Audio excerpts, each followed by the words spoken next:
Hey guys, it's Bob Mosley from First Church Ministries again, and I'm getting together this way to talk about something not enough, I think, to make a sermon out of, but just something I'd just like to share with you. In the temple in Jesus' day, there were three great barriers that kept people from God, in a sense that there were barriers to make sure that people didn't wander into his presence accidentally and suffer horrible consequences. The first was called a soreg. It's a barrier that was in the outer part of the temple, and it was mainly set up to keep Gentiles from going any further. They could come into the outside courts, and they could be a part of the singing and the praising, but they couldn't go into where the sacrifices. Only Jews could do that, only Jews who were in good standing and were not unclean. So there was the soreg first. The second thing is there was these two great doors called the hekal. And the hekal doors were the entrance into the holy place. The holy place could only be entered by priests, and that was a special place. And then inside the holy place, there was one more barrier. It was the great veil that separated the Holy of Holies, where the Ark of the Covenant was. And that could only be entered by the high priest one day a year on the Day of Atonement, as he ministered for the sins of the whole nation of Israel. Now, Paul tells us in Ephesians chapter 2 that Jesus' death took care of the outer barrier, the soreg. That wall has been taken down because of the death of Christ. The biblical accounts tell us that the veil was torn in two on the day that Christ died. The veil was ripped from the top to the bottom to show that it was God who ripped it and created this ability now for people to be in this relationship with God.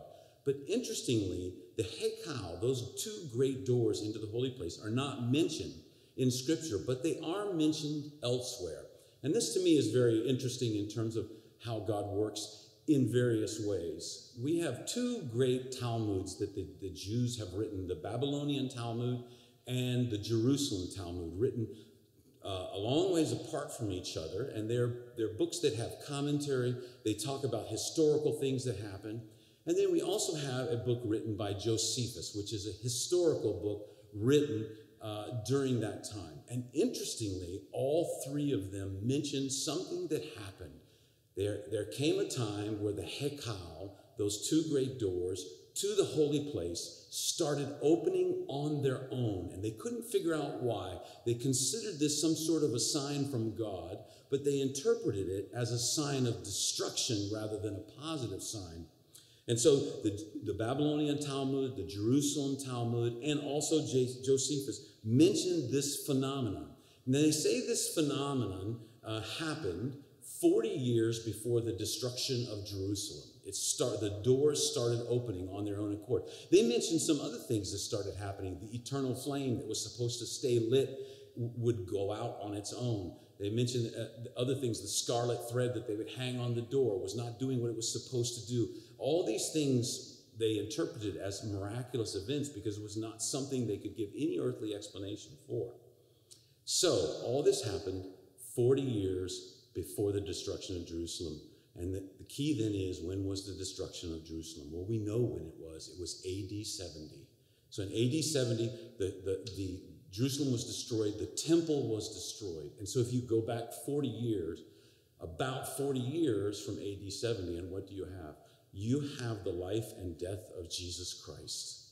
And when Jesus was on this earth, and then when he died, God started opening those doors, the hekal, to show people that now entrance into relationship with him through Jesus Christ was now available. Those doors never block the way anymore.